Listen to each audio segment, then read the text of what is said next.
My dad and his girlfriend walked in saying, "We need a place to stay temporarily." I nodded, thinking it was just a favor. Weeks later, I found out they were trying to take over my home, and that's when I took actions. Hey everyone, I am Nate, 22 years old, currently finishing my civil engineering degree at Ohio State University. Most people see me as the quiet guy who keeps his head down, studies hard, and doesn't make waves. What they don't know is that I own a beautiful 4-bedroom farmhouse on 3 acres in Willow Creek, Ohio, completely free and clear, thanks to my grandparents who raised me after my mom died in a car accident when I was 12 years old. My grandparents, Ruth and Bill Walker, were the kind of careful, hard-working people who believed in doing things the right way, even when it was more difficult. Before they passed away, Grandma Ruth in 2019 from complications after a stroke, and Grandpa Bill 6 months later from lung cancer he had hidden from all of us. They established a revocable living trust, naming me as the sole beneficiary. The house, the land, everything transferred to me cleanly when I turned 18 years old. No probate,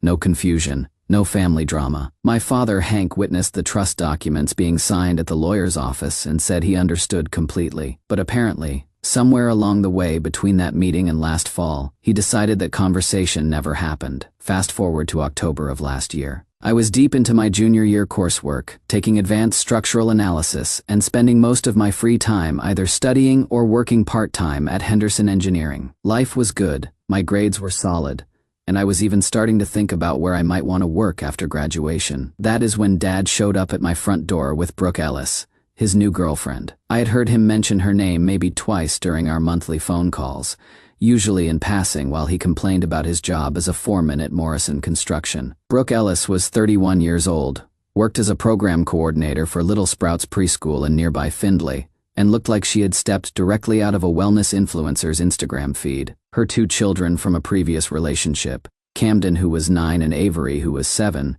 were actually pretty decent kids when they weren't being used as pawns in their mother's manipulation games. "Hey sport," Dad said that crisp October evening, standing on my front porch with his arm around Brooke's shoulders. "This is Brooke. I have told you about her." This was a complete lie since he had mentioned her exactly twice in passing, but I let it slide. "We were wondering if we could stay here for a few weeks. Brooke's lease is up at her apartment complex, and we are looking for a bigger place together, just until we find something permanent." I said yes, because what else do you say when your father asks for temporary help? I had been raised to believe that family helps family, and I had plenty of space. "The guest room is all yours," I told them.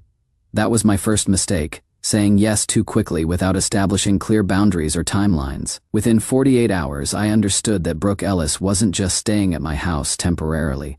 She was staging what could only be described as a hostile takeover of my entire living situation. It started with small things that I initially dismissed as quirks or preferences. She replaced my perfectly functional dish towels with her own organic bamboo ones that cost 3 times as much and felt scratchy. She reorganized my pantry, throwing away half my food because it didn't meet her clean eating standards, including a nearly full jar of peanut butter and several cans of soup I had bought on sale. She posted a laminated schedule on my refrigerator titled "Quiet Hours for Optimal Household Harmony," designating 9 p.m. to 7 a.m. as times when there should be no television, no music above a whisper, and no disruptive activities. When I pointed out that I often studied late into the night and sometimes had video calls with my engineering study group that could run until 11 p.m., she suggested I could use the basement instead. "It is all about creating positive energy flow throughout the space," she explained while burning sage in my living room, filling the air with smoke that made my eyes water. "Hank and I are really trying to build something healthy and sustainable here, and structure helps everyone thrive." Dad backed her up completely. "Brooke knows what she is talking about, Nate. She has got professional training in child development and family dynamics. Maybe it is time you learned some life skills about living harmoniously with other people." This stung because I had been successfully living alone in this house for 4 years while maintaining a 3.7 GPA in one of the most demanding engineering programs in the state, managing a part-time job, and keeping up with all the maintenance and expenses that come with homeownership. Update 1: the first major incident happened on a Wednesday in November. I came home from my advanced structural analysis class to find Brooke in my bedroom, systematically stripping my bed and folding my clothes into cardboard boxes she would apparently acquired from somewhere. "What are you doing?" I asked, standing in the doorway of what had been my private space since I was 18 years old. "Oh good, you are home." She straightened up, holding my favorite Ohio State sweatshirt that Grandma Ruth had given me for my 18th birthday. I am helping you transition to a more mature living situation. These cartoon posters really need to come down. They are not doing you any favors with potential girlfriends. The cartoon posters she was referring to were actually carefully framed engineering blueprints of famous bridges that I had collected as inspiration for my career. The Golden Gate Bridge, the Brooklyn Bridge, the Mackinac Bridge, each representing different innovations in structural design. Brooke, this is my bedroom. I didn't ask for help redecorating, and I certainly didn't give you permission to pack up my belongings. She laughed, that tinkling sound that probably charmed Dad but hit my ears like nails on a chalkboard. Oh, sweetie, I know change is hard, but Hank and I talked about this extensively last night. You are 22 now, not 18. It is time to level up your living space. She handed me a clipboard with 3 typed pages titled House Rules for Everyone's Success and Well-Being. The list included gems like all personal items must be approved for common area display, kitchen usage limited to designated mealtimes to maintain optimal workflow, and overnight guests require 48-hour advance approval from household leadership. Household leadership, not the homeowner or Nate, but household leadership. As if we were living in some kind of commune where decisions were made by committee. When Dad got home with Thai takeout, I cornered him in the kitchen. We need to talk about boundaries, I said. He sighed and ran his hand through his graying hair. Nate, I know this is an adjustment, but Brooke's just trying to help. She is really good at organizing and creating structure. Maybe you could be a little more flexible. She rearranged my bedroom without asking. She threw away my food. She is making rules about when I can use my own kitchen, and it looks great. More grown-up, more sophisticated. You cannot live like a college freshman forever, son. His tone carried that lecturing quality that had always annoyed me. Dad, this is my house. Something flickered across his face. Irritation, maybe resentment. It is our family home, son. Your grandparents would have wanted us all to get along and work together. That was the first time he tried to rewrite history about the ownership situation, but it wouldn't be the last. The second major incident escalated 3 weeks later at Thanksgiving. Brooke had invited her mother Sandra Ellis to join us for dinner without asking me first. During dinner, after we had gone around the table sharing what we were thankful for, a tradition I had never participated in before but that Brooke insisted was essential for family bonding. Dad stood up and cleared his throat. Before we have dessert, Brooke and I have some news to share. He pulled out a small velvet box and got down on one knee. Brooke Ellis. Will you marry me? She gasped and covered her mouth like she was completely surprised, though I noticed her nails were freshly manicured and her makeup was perfect for photos. Yes, of course, yes. She held up her left hand to show off a modest solitaire ring that probably cost Dad 3 months' salary. Congratulations, I said, because I am not a complete asshole, even when I am feeling blindsided. Thank you, sweetie, Brooke said. We are so excited to start building our life together, and the timing is perfect because we have some other news to share as well. She paused dramatically. We are pregnant. Camden and Avery cheered. Sandra clapped her hands and immediately started talking about baby names. Dad beamed like he had just won the lottery. I felt something cold and heavy settle in my stomach.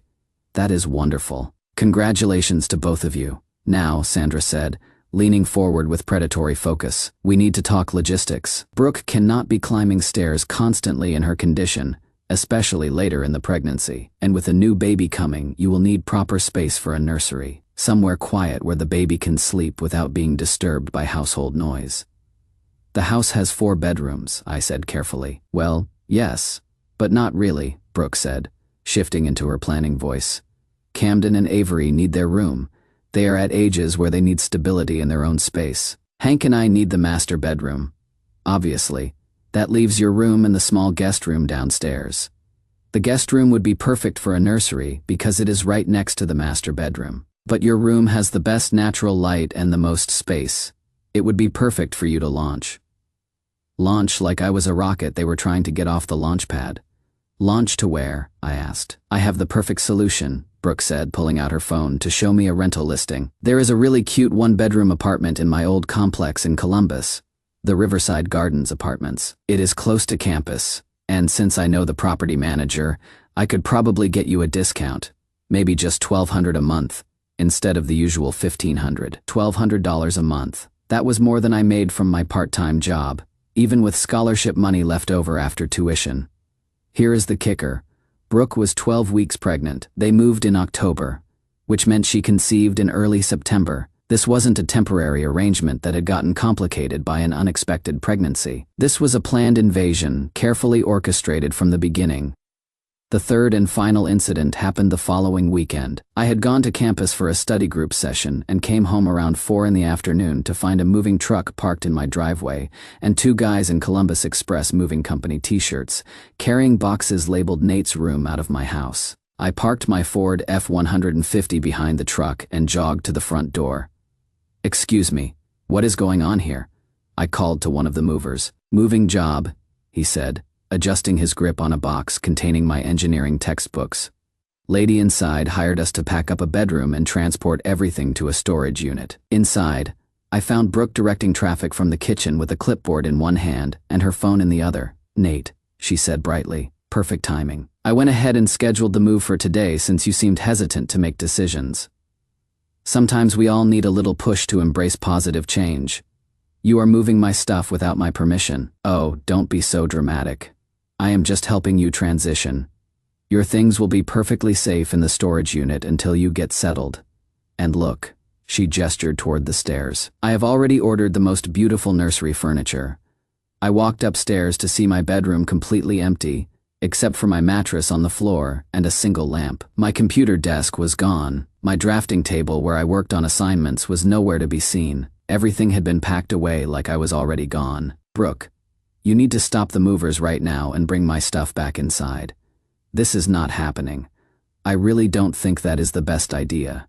This is about forward momentum. Sometimes we have to just rip the Band-Aid off." Dad chose that moment to walk in from the garage where he would apparently been hiding. "How is it going in here?"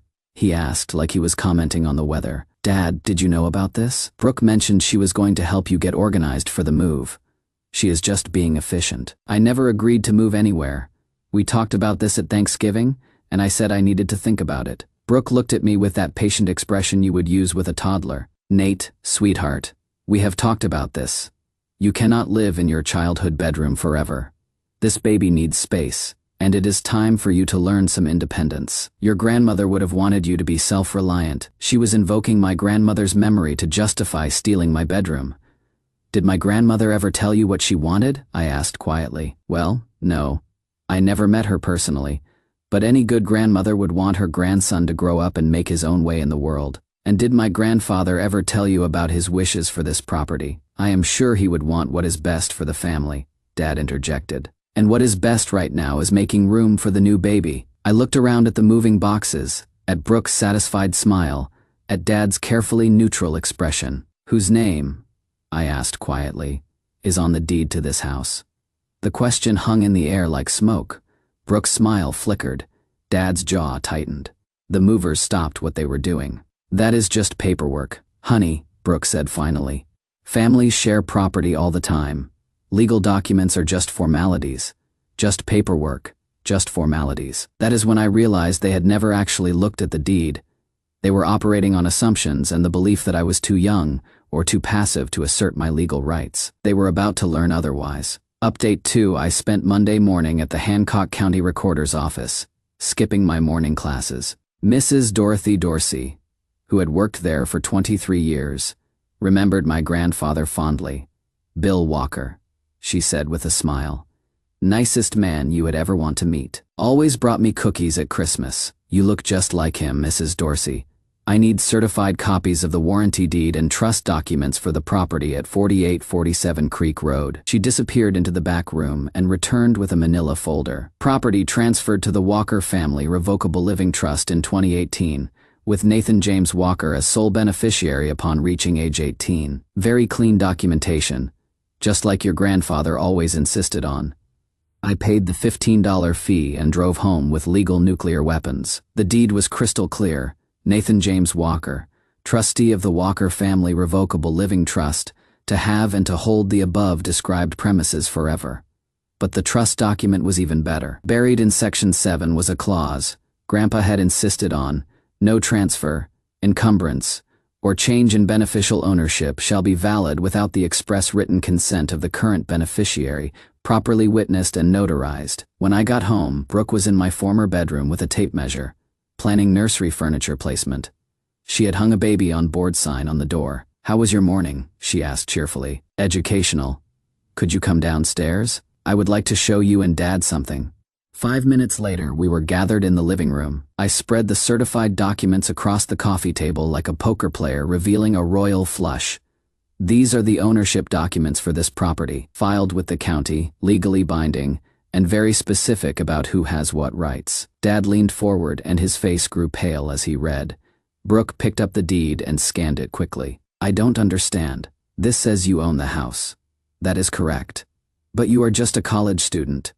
"How can a college student own a house?" "A college student who inherited this property through a properly executed trust when he turned 18. Everything was transferred legally and recorded with the county." Dad was staring at the trust document.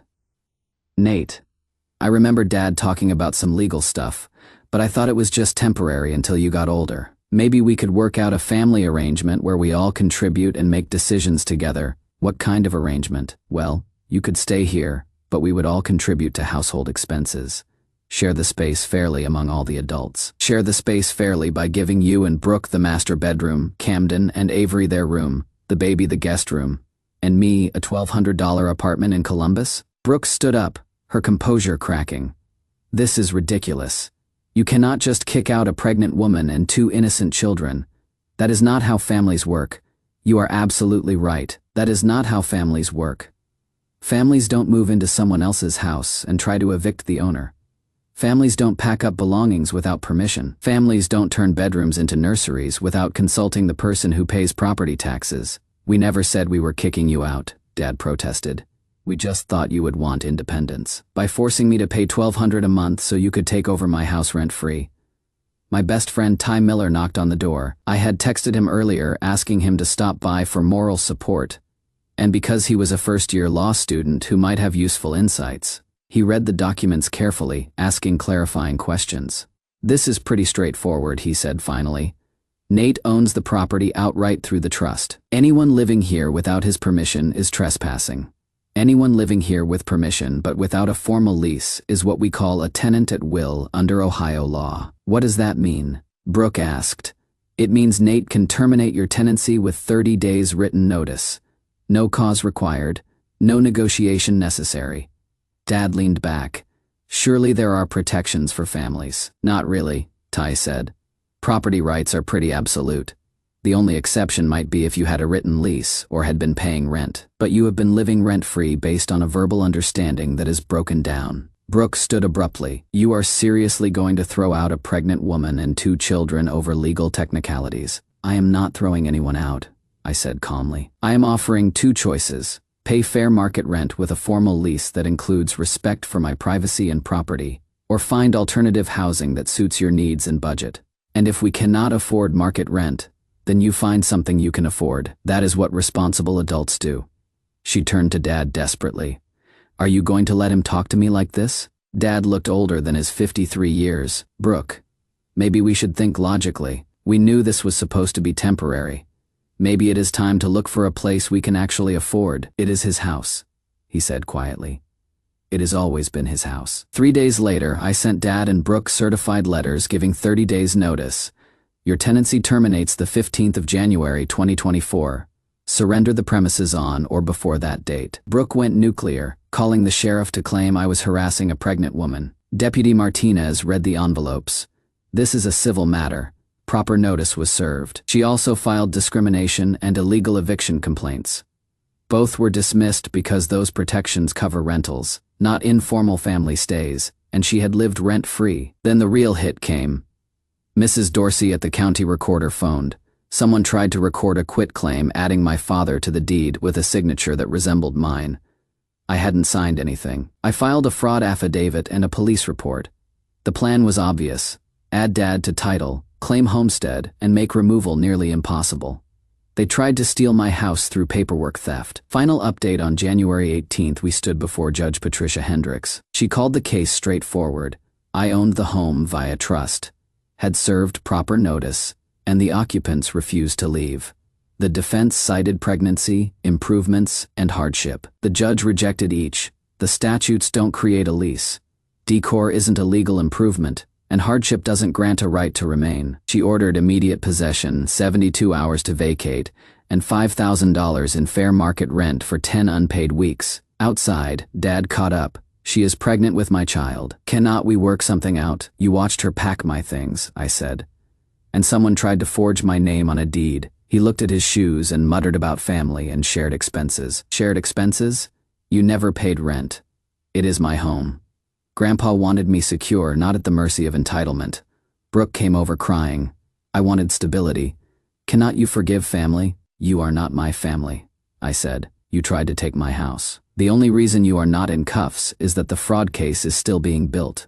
They split quickly. Brooke moved back to Indiana. Dad turned in his key on January 20th, rented a one-bedroom, and left an apology note. I didn't chase the $5,000 because he was paycheck to paycheck and collecting wouldn't change my life. The fraud count pled down to a misdemeanor with restitution and a 2-year no-contact order. I changed locks, added cameras, and with Ty's help, put my room back together. Over pizza, Ty asked for the takeaway.